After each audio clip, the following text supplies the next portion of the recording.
Agora você pode fazer parte do clube de membros do Spurgeon TV. Esses são e-books já disponibilizados para os membros do canal.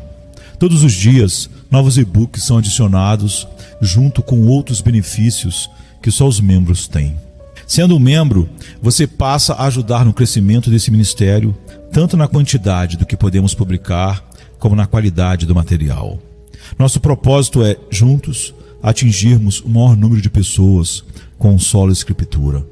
Seja um membro do Spurgeon TV. E tudo o que pedimos, dele recebemos, porque obedecemos os seus mandamentos e fazemos o que lhe agrada. E este é o seu mandamento, que creiamos no nome do seu Filho Jesus Cristo e que nos amemos uns aos outros como ele nos ordenou. Os que obedecem aos seus mandamentos permanecem nele e ele neles. Deste modo sabemos que ele permanece em nós, pelo Espírito que nos deu. 1 João 3, 22 a 24. Pensei em me dirigir a você hoje sobre a importância da oração e planejei sinceramente incitá-lo a orar por mim e pela obra do Senhor neste lugar. Na verdade, não acho que poderia ter um assunto mais importante ou que pesasse mais em minha alma. Se eu pudesse fazer apenas um pedido a vocês, seria este: irmãos, orem por nós. Que utilidade pode ter nosso ministério sem a bênção divina? E como podemos esperar a bênção divina a menos que seja buscada pela Igreja de Deus em oração? Eu diria, mesmo com lágrimas, irmãos, orem por nós. Não restringam a oração. Pelo contrário, sejam abundantes em intercessão, pois assim, e somente assim, nossa prosperidade como igreja pode aumentar ou mesmo continuar. Mas então, me ocorreu a pergunta: e se houvesse algo na igreja que impedisse que nossas orações fossem bem-sucedidas? Essa é uma questão anterior e uma que deve ser considerada com mais fervor, mesmo antes de exortá-lo à intercessão. Porque, como já fomos ensinados no primeiro capítulo de Isaías, as orações de um povo ímpio logo se tornam abominações a Deus. Quando estenderes as mãos, esconderei de ti os meus olhos. Sim, quando você fizer muitas orações, eu não vou ouvir. As igrejas podem cair em tal estado que as devoções serão uma iniquidade. Mesmo a reunião solene, diz o texto, será um cansaço para o Senhor. Pode haver males no coração de qualquer um de nós que torne impossível para Deus, em coerência com seu próprio caráter e atributos, ter qualquer consideração por nossas intercessões. Se considerarmos a iniquidade em nosso coração, diz Davi, o Senhor não nos ouvirá. De acordo com o nosso texto, existem algumas coisas que são essenciais para prevalecer na oração. Deus ouvirá todas as orações verdadeiras, mas há certas coisas que o povo de Deus deve possuir, ou então suas orações ficarão aquém do alvo. O texto nos diz: tudo o que pedimos, dele recebemos, porque guardamos os seus mandamentos e fazemos o que é agradável aos seus olhos. Agora, hoje, o assunto a ser considerado será o essencial para o poder na oração. O que devemos fazer, o que devemos ser, o que devemos ter se quisermos prevalecer habitualmente com Deus em oração como um fato constante. Vamos aprender como ser Elias e Jacó em oração. Olhemos os essenciais do poder na oração. Devemos fazer algumas distinções no início. Acho que há uma grande diferença entre a oração de uma alma que busca misericórdia e salvação e a oração de um homem que é salvo. Eu diria a cada pessoa presente, qualquer que seja o seu caráter, se você buscar sinceramente a misericórdia de Deus por meio de Jesus Cristo, você a terá. Qualquer que tenha sido sua condição de vida anterior, se agora, com arrependimento verdadeiro, você buscar a face do Senhor, por meio do mediador designado, ele será encontrado por você. Se o Espírito Santo lhe ensinou a orar, não hesite mais, mas corra para a cruz e descanse sua alma culpada em Jesus. Qualificações para a primeira oração do pecador, eu não conheço nenhuma, exceto sinceridade. Mas devemos falar de uma maneira diferente para aqueles de vocês que são salvos. Você agora se tornou o povo de Deus. E embora você seja ouvido, assim como o pecador seria ouvido, e deva diariamente encontrar a graça necessária que todo buscador recebe em resposta à oração, ainda assim você é agora um filho de Deus e você está sob uma disciplina especial, peculiar, a família regenerada. Nessa disciplina, as respostas às orações ocupam uma posição elevada e são de utilidade eminente. Há algo para um crente desfrutar além da simples salvação. Há misericórdias, bênçãos, confortos e favores que tornam sua vida presente útil, feliz e honrosa, digna do Evangelho. E esses ele terá independentemente de seu caráter. Não são questões vitais com relação à salvação, aquelas que o crente possui incondicionalmente, mas são bênçãos da aliança. Mas agora nos referimos às honras e iguarias da casa, que são dadas ou negadas de acordo com nossa obediência como filhos do Senhor. Se você negligenciar as condições anexadas a estas, seu Pai Celestial irá negá-las a você. As bênçãos essenciais da aliança da graça permanecem incondicionadas. O convite para buscar misericórdia é dirigido àqueles que não têm nenhuma qualificação, exceto sua necessidade, mas entram na família divina como homens e mulheres salvos, e você então encontrará essa outra escolha, essas bênçãos que são dadas ou negadas de acordo com nossa atenção àquilo que o Senhor tem revelado como a palavra dele para a sua família. Para dar uma ilustração comum, se uma pessoa com fome estivesse à sua porta e pedisse pão, você daria a ele, qualquer que fosse o caráter dele. Você também daria comida ao seu filho, qualquer que seja o comportamento dele.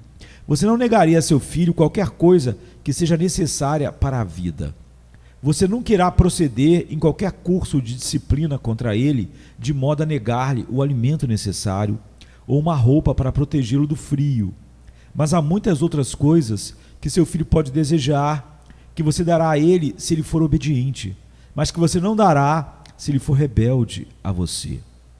Suponho que isso ilustra o quão longe o governo paternal de Deus levará este assunto e onde ele não irá. Compreenda também que o texto não se refere tanto a Deus ouvir uma oração dos seus servos de vez em quando, pois isso ele fará, mesmo quando seus servos estão fora do curso com ele, e quando ele está escondendo o seu rosto deles. Mas o poder da oração aqui pretendido é um poder contínuo e absoluto com Deus, de modo que, para citar as palavras do texto, tudo o que lhe pedimos, recebemos. Para esta oração, existem certos pré-requisitos e fundamentos dos quais temos agora de falar. E o primeiro é a obediência infantil.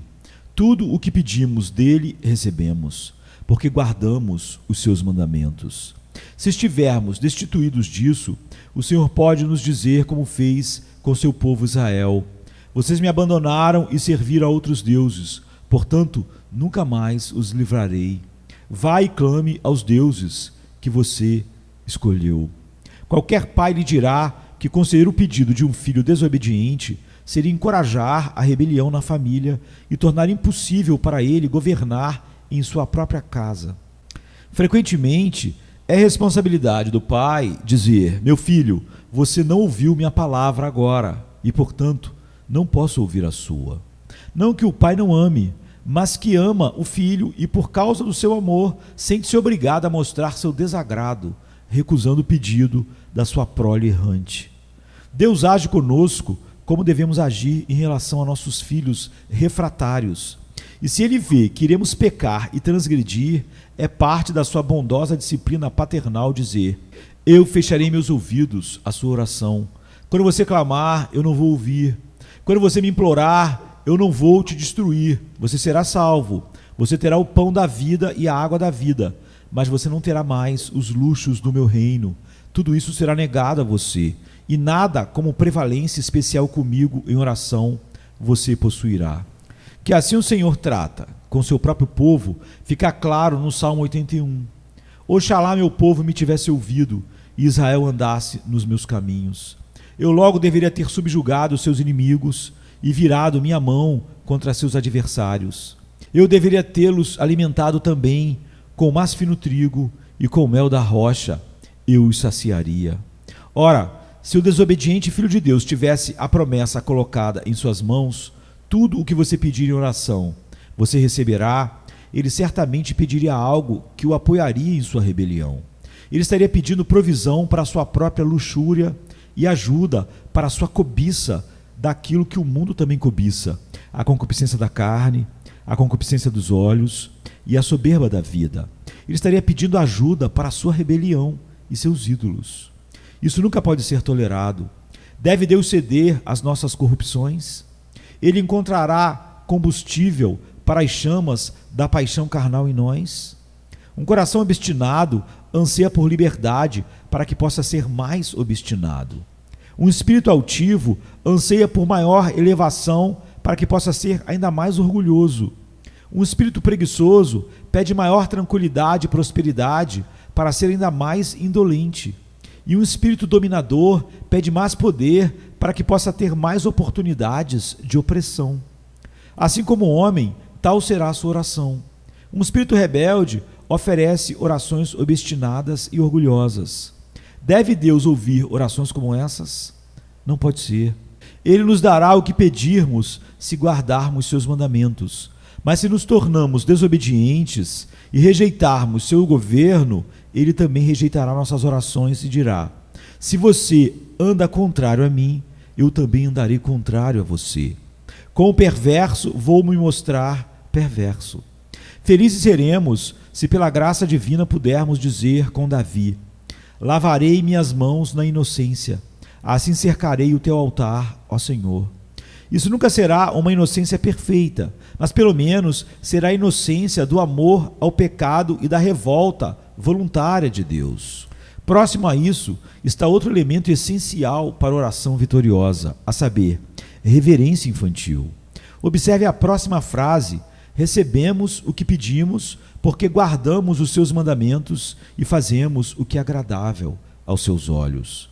Não permitimos que os filhos, quando têm uma ordem do pai para questionar sua propriedade ou sabedoria, a obediência termina onde começa o questionamento. O padrão de dever de um filho não deve se tornar a medida do direito do pai de comandar. Bons filhos dizem: o pai nos ordenou que o fizéssemos, e assim, portanto, o faremos, pois temos prazer em agradá-lo sempre. A razão mais importante para a ação de um filho amoroso é a persuasão de que isso agradaria a seus pais, e a coisa mais forte que pode ser dita para conter uma criança graciosa é provar que tal curso de ação desagradaria a seus pais.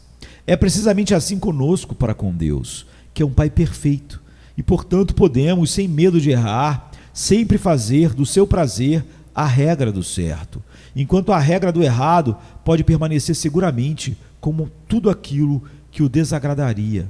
Suponha que qualquer um de nós seja obstinado e diga: não farei o que agrada a Deus, farei o que agrada a mim mesmo. Então observe qual seria a natureza de nossas orações. Nossas orações podem então ser resumidas no pedido: deixa-me seguir meu próprio caminho. E podemos esperar que Deus consinta com isso? Devemos ser não apenas senhores da herança de Deus, mas do próprio Deus. Você gostaria que o Todo-Poderoso renunciasse ao trono para colocar um mortal orgulhoso ali? Se você tem um filho em sua casa que não tem nenhum respeito pelo pai, mas que diz: quero fazer tudo à minha maneira, se ele vier até você com um pedido, você se rebaixará em atendê-lo? Você vai permitir que ele lhe dê ordens e esquecer a honra que lhe é devida? Você dirá: sim, meu filho querido, reconheço a sua importância. Você será o senhor da casa e tudo o que você pedir terá? Que tipo de casa seria essa? Temo que existam algumas dessas casas, pois há pais tolos que permitem que seus filhos se tornem seus senhores e assim façam uma vara para suas próprias costas. Mas a casa de Deus não é ordenada assim.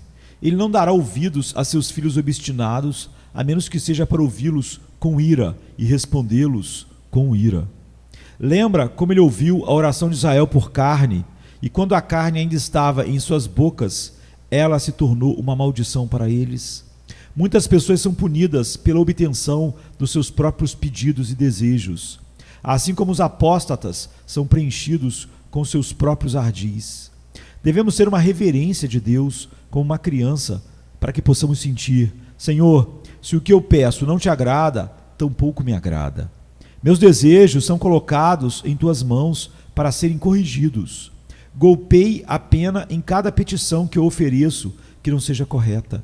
E, Senhor, coloque em tudo o que omiti, mesmo que eu não pudesse ter desejado se tivesse lembrado. Bom Deus, se eu devia ter desejado, ouve-me como se eu o tivesse desejado. Não como eu quero, mas como tu queres. Agora eu acho que você pode ver que este espírito de submissão é essencial para a prevalência contínua com Deus em oração. O inverso é uma barreira certa para a eminência na súplica. O Senhor será reverenciado por aqueles que se achegam a Ele. Devem estar atentos a seu prazer em tudo o que fazem e em tudo o que pedem, ou Ele não os verá com favor. Em terceiro lugar, o texto sugere a necessidade de confiança infantil. E este é o seu mandamento, que creiamos no nome do seu Filho Jesus Cristo. Em todos os lugares nas Escrituras, a fé em Deus é considerada necessária para uma oração bem-sucedida. Devemos crer que Deus existe e que Ele é o galardoador daqueles que o buscam diligentemente. Ou então, não oramos de forma alguma, mas na proporção da nossa fé será o sucesso de nossa oração. É uma regra permanente do reino. De acordo com a sua fé, seja feito. Lembre-se de como o Espírito Santo fala pela boca do apóstolo Tiago: se algum de vós tem falta de sabedoria, peça a Deus, que a todos dá liberalmente e não censura, e ser-lhe-á dado. Mas deixe-o pedir com fé, nada duvidando, pois aquele que duvida é como a onda do mar, impelida e agitada pelo vento, pois não pensa esse homem que receberá do Senhor alguma coisa. O texto fala da fé no nome de seu Filho Jesus Cristo, que entendo significar fé em seu caráter declarado, fé em seu evangelho, fé na verdade a respeito de sua substituição e salvação, fé de que fomos eleitos nele antes da fundação do mundo. Ou pode significar fé na autoridade de Cristo, de modo que, quando imploro a Deus e digo, faça em nome de Jesus, quero dizer, faça por mim o que você teria feito por Jesus, porque estou autorizado por Ele para usar seu nome, para pedir qualquer coisa que glorifique a Ti. Faça por mim como faria por Ele, enquanto Ele andou e glorificou a Ti aqui no mundo. Aquele que pode orar com fé no nome de Jesus não pode falhar, pois o Senhor Jesus disse: se vocês pedirem alguma coisa em meu nome, eu farei.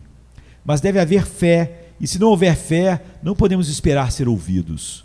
Você entende isso? Voltemos às nossas similitudes familiares novamente.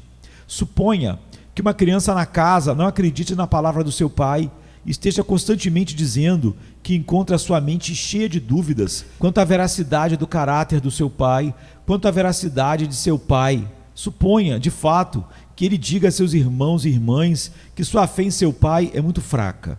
Ele menciona esse fato lamentável e não fica chocado que diga tal coisa, mas ele sente que deve ser lamentado, como se fosse uma enfermidade, que ele não pudesse evitar não confiar no seu pai e no caráter do seu pai.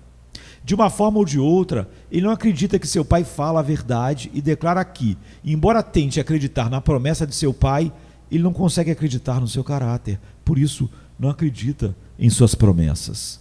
Acho que um pai tão vivamente desconfiado não teria muita pressa em atender aos pedidos de tal filho. Na verdade, é muito provável que as petições do filho desconfiado fossem tais que não pudessem ser atendidas, mesmo que seu pai fosse disposto a fazê-lo, visto que significariam uma gratificação da sua própria incredulidade e uma desonra para seus pais.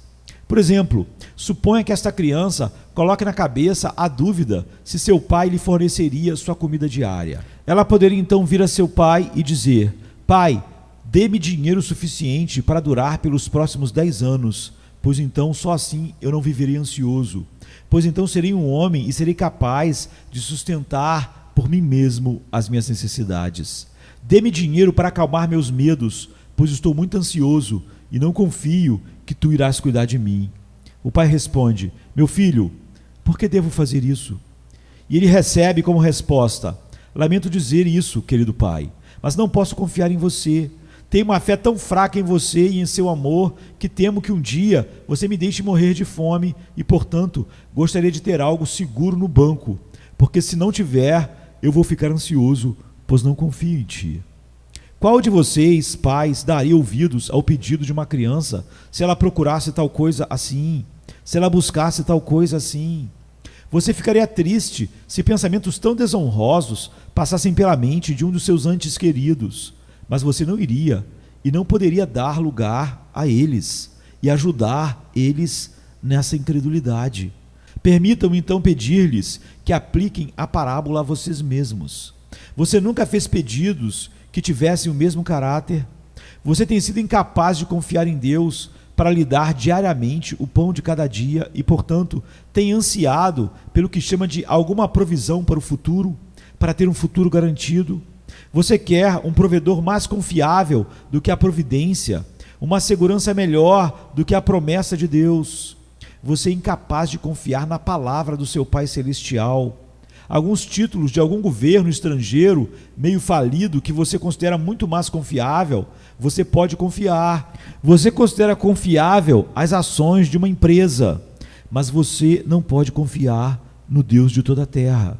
De mil maneiras insultamos o Senhor, imaginando que as coisas que se veem são mais substanciais do que sua onipotência invisível. Pedimos a Deus que nos dê de uma vez o que não necessitamos no momento, e talvez nunca necessitemos. No fundo, a razão para tais desejos pode ser encontrada em uma desconfiança vergonhosa dele, que nos faz imaginar que grandes reservas são necessárias para garantir nosso ser provido, porque desconfiamos dele e do seu caráter. Irmãos, vocês são os culpados aqui e esperam que o Senhor os ajude e estimule a sua loucura. Deus cederá à sua desconfiança dele. Ele lhe dará uma pilha de ouro e prata para os ladrões roubarem e baús de roupas para alimentar as traças. Você gostaria que o Senhor agisse como se admitisse a correção das suas suspeitas e confessasse sua infidelidade, que ele admitisse que você está certo em desconfiar do caráter dele? Deus me livre. Portanto, não espere ser ouvido quando sua oração for sugerida por um coração incrédulo. Entrega o teu caminho ao Senhor, confia nele e ele tudo fará. O próximo elemento essencial para o sucesso contínuo na oração é o amor infantil, para que creiamos no nome do seu Filho Jesus e amemos uns aos outros como ele nos deu o mandamento. O grande mandamento depois da fé é o amor. Como se diz de Deus, Deus é amor. Então podemos dizer que cristianismo é amor. Se cada um de nós fosse uma encarnação do amor, teríamos alcançado a completa semelhança de Cristo. Devemos ser abundantes em amor a Deus, amor a Cristo, amor à igreja, amor aos pecadores e amor aos homens em todos os lugares. Quando o homem não ama a Deus, ele fica na condição de um filho sem amor ao Pai. Seu pai prometerá absolutamente cumprir todos os desejos do seu coração não amoroso e não filial? Um coração que não o ama merece ser atendido? Ou se uma criança não ama seus irmãos e irmãs, o pai lhe deve confiar uma promessa absoluta e dizer: peça o que quiser e eu vou te dar? Ora, o filho desamoroso empobreceria toda a família com suas demandas egoístas, porque ele não ama os seus irmãos. Ele se importaria apenas em ceder às suas próprias paixões. Seu pedido logo seria: pai, dê-me toda a herança. Ou pai, regule a casa para que me sirva e faça com que todos os meus irmãos se submetam aos meus desejos. Vaidoso da sua aparência pessoal, como Absalão, que se orgulhava do seu cabelo, logo buscaria o reino para si mesmo, como ele fez. Poucos Josés podem usar vestimentas de várias cores e não se tornarem tiranos domésticos. Quem permitiria que um filho pródigo fugisse com a propriedade toda? Quem seria tão insensato a ponto de instalar um irmão ganancioso e dominador no lugar de honra acima de seus irmãos?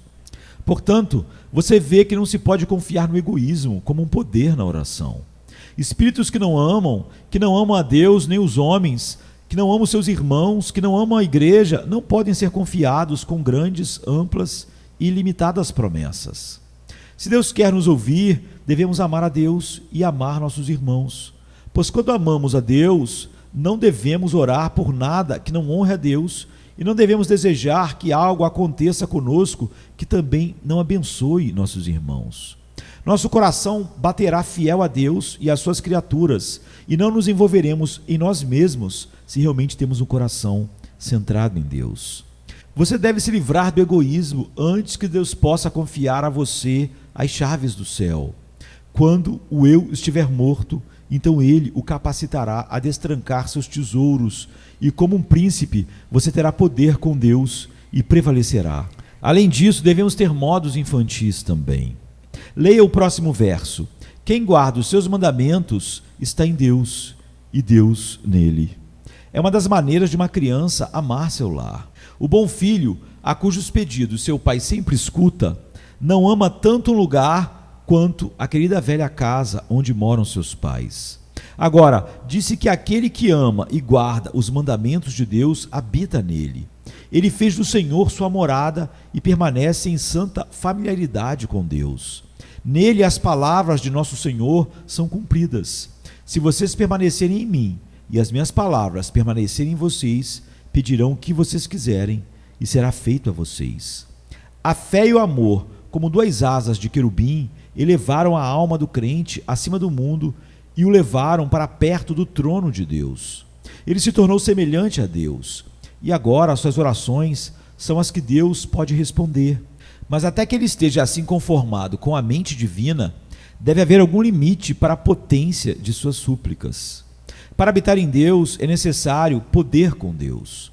Suponha que um de vocês tem um menino que disse: Pai, não gosto da minha casa, não me importo com você e não vou tolerar as restrições do governo familiar. Vou morar com estranhos. Mas observe, pai, irei procurá-lo todas as semanas e exigirei muitas coisas de você. E espero que me dê tudo o que eu pedir a você. Se você realmente estiver apto para ser o chefe da casa, você dirá: Meu filho, como você pode falar comigo dessa maneira?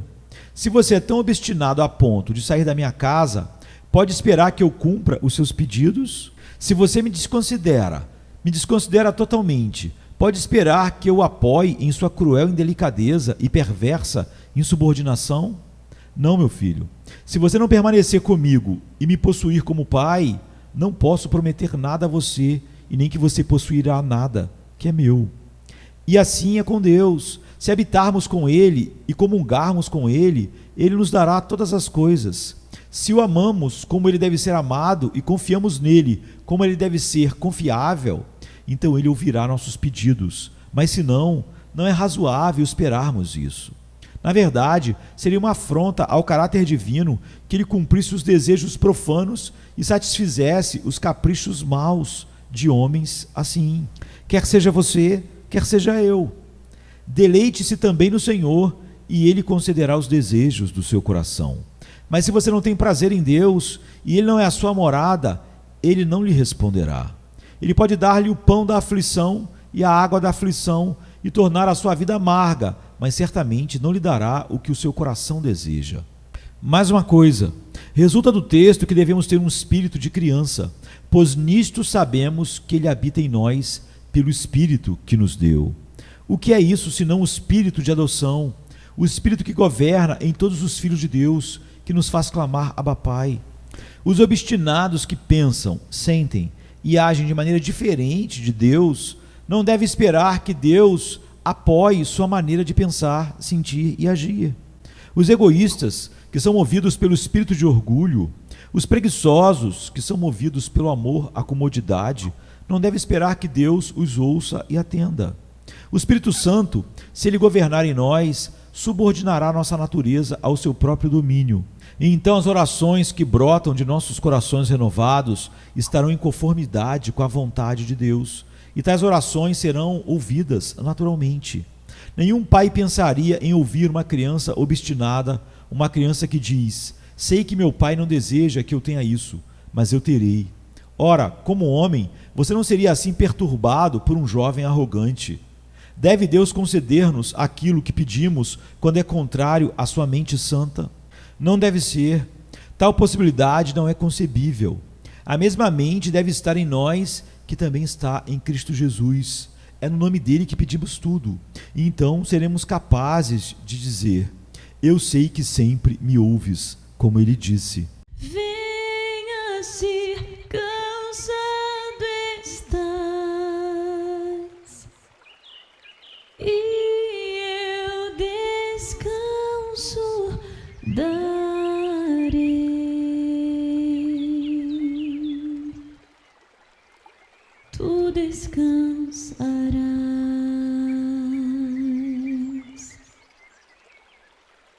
Venha a mim se não tens paz, e eu darei paz sem fim.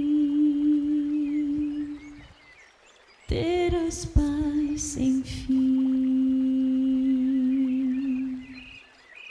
O meu jugo é leve, o meu fardo graça dá. Tome tua cruz, te darei a paz.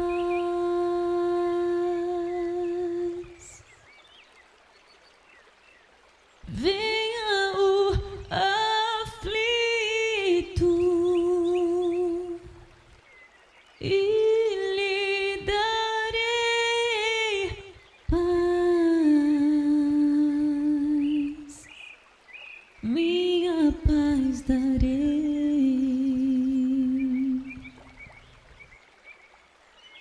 Venha a mim na dor sem fim, e eu darei paz. Darei minha paz. Acalmar tuas águas e falar ao coração: tome meu fardo, te darei a paz.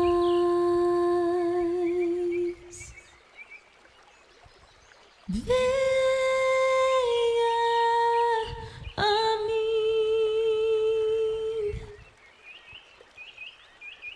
Venha a mim. Venha a mim. A minha graça te chama.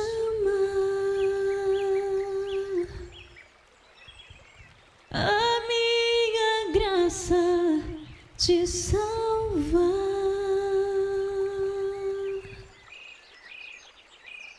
Venha a mim se triste estás, minha alegria terás. Alegria e paz.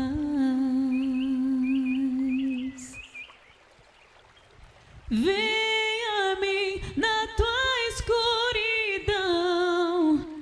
Eu sou a luz do mundo. Sou a tua luz. Voarás como águia, tua força eu serei.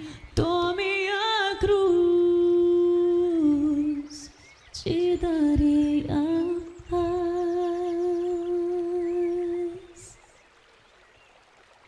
Venha a mim. Venha